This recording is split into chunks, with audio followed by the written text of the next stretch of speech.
La primera persona que firmó un texto con su propio nombre, inaugurando de esa manera la literatura, fue una mujer sumeria llamada Enheduanna. 1500 años antes de que Homero, el poeta ciego, cantara sus versos que quedaron inmortalizados en la Ilíada y la Odisea, Enheduanna escribió poesía, escribió sobre todo himnos porque era una sacerdotisa. En el siglo XX sus versos fueron recuperados dejando asombrados a los estudiosos, que quedaron deslumbrados por su escritura brillante y osada. En uno de esos versos dice: "Lo que yo he hecho no lo hizo nadie antes". No dejó nunca de escribir himnos a su diosa protectora, Inanna, la divinidad sumeria del amor y de la guerra. En uno de esos himnos ella dice que su diosa se acerca por la noche, es una diosa lunar, para ayudarla a concebir sus versos y luego darlos a luz, dejándonos de esta manera un registro invaluable del mágico parto de la palabra poética.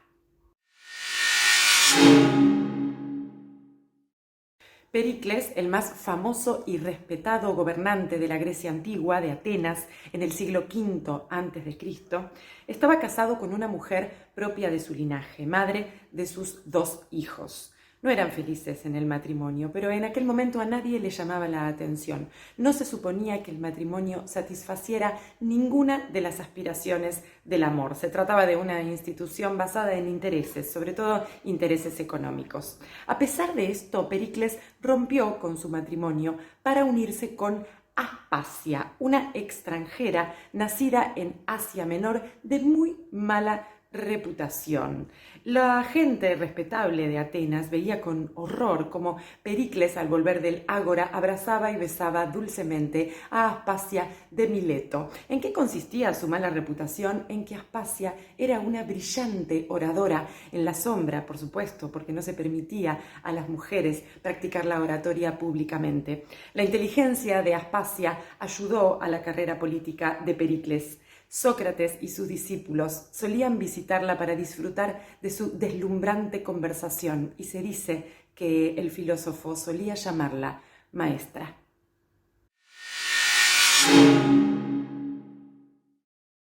Artemisia, en el siglo V a.C., era la reina de la ciudad de Halicarnaso, en Asia Menor. Había enviudado y había quedado a cargo de su hijo, que era menor de edad y legítimo heredero al trono. Sin embargo, ella se tomó su reinado de una manera particular, que no era habitual en las mujeres de la época. Se convirtió en comandante en jefe de una flota de 5 barcos de guerra que atacaron a la ciudad de Atenas en la batalla de Salamina. Sí, aunque ella era griega, se alió con los persas respondiendo a las órdenes del rey persa Jerjes I, a quien aconsejó de manera brillante en estrategia bélica. Dicen que Jerjes exclamó indignado: "Mis hombres se convierten en mujeres y mis mujeres en hombres". La ciudad de Atenas, a la que admiramos por su imaginación política, filosófica, artística, cultural, no podía tolerar ser atacada por una mujer, así que ofreció una recompensa de 10.000 dracmas por la cabeza de Artemisia. 10.000 dracmas equivalían al salario de 10.000 soldados. A pesar de que los persas pierden la batalla de Salamina, Artemisia consiguió salir de ella con vida.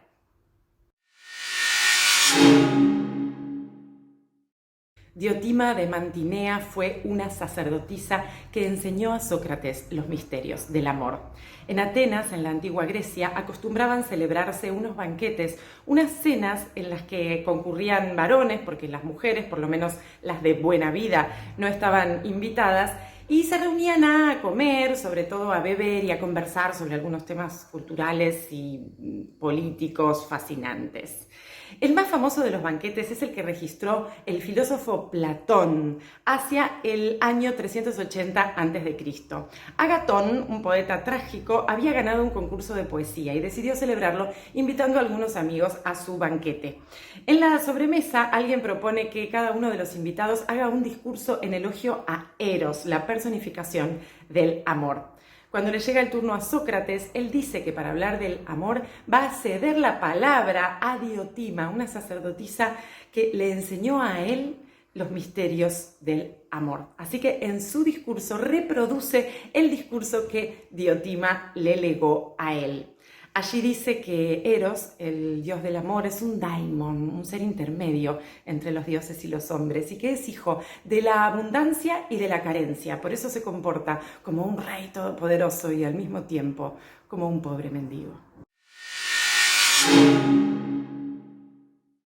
En Alejandría, la ciudad egipcia de origen griego, vivió Hipatia, una mujer de una erudición e inteligencia brillantes que había decidido no contraer matrimonio para preservar su independencia.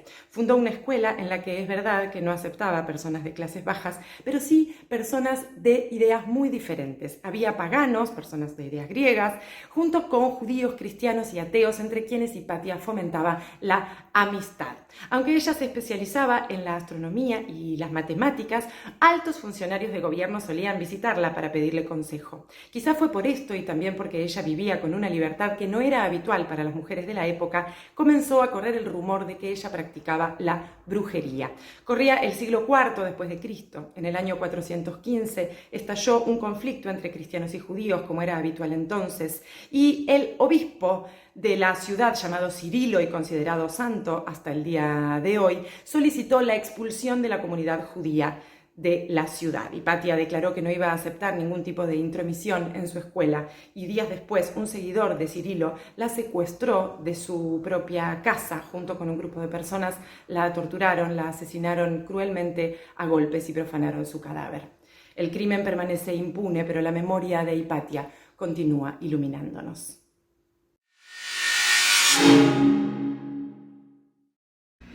Cleopatra, una de las figuras más fascinantes del mundo antiguo, fue la última faraona de Egipto.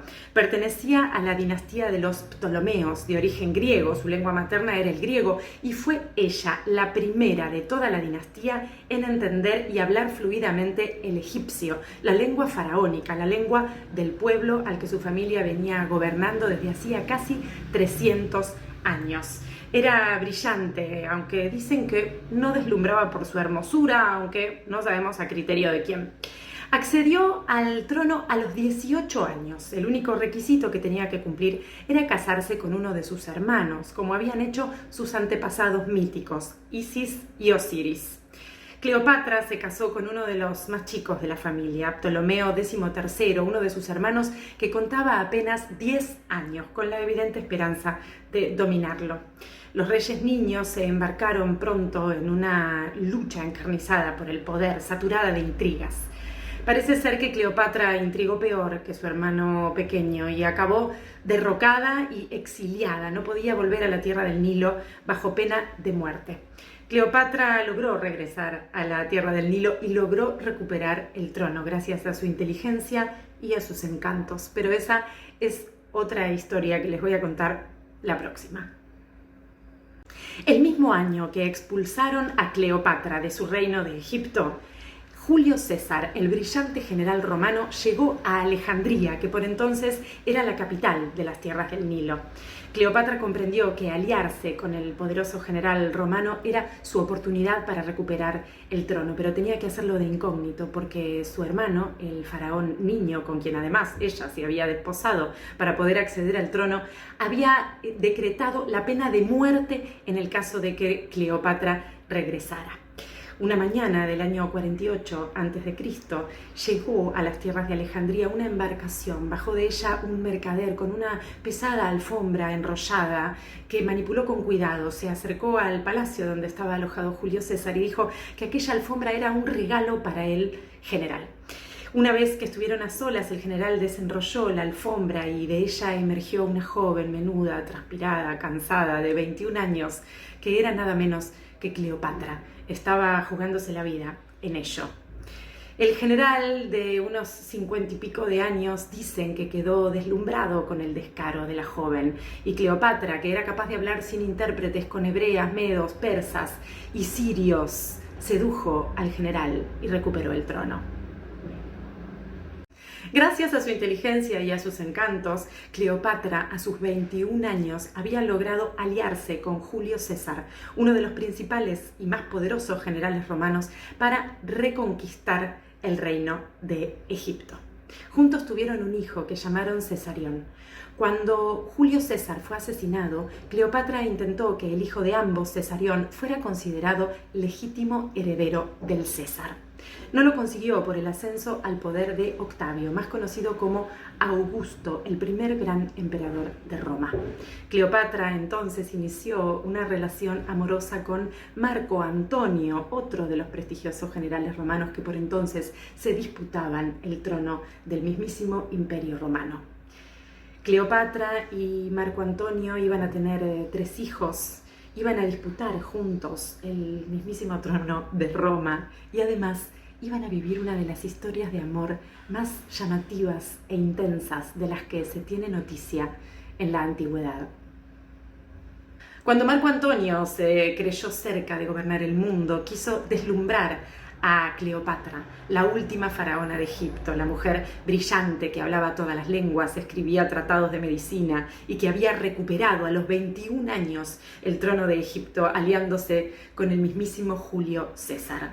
A ella quería deslumbrar Marco Antonio, pero ¿qué le iba a regalar? Ni joyas, ni banquetes, ni vestidos, nada era suficiente para ella. Se decía incluso que en una noche de alcohol Cleopatra había disuelto una perla de tamaño descomunal en vinagre y se la había bebido como muestra de poder y ostentación. Marco Antonio decidió entonces dejar a sus pies nada menos que 200.000 ejemplares de libros para la biblioteca de Alejandría, la capital imperial, la biblioteca que había sido el sueño de toda su dinastía, la dinastía de los Ptolomeos. Esa biblioteca es la antecesora de lo que hoy conocemos como Internet.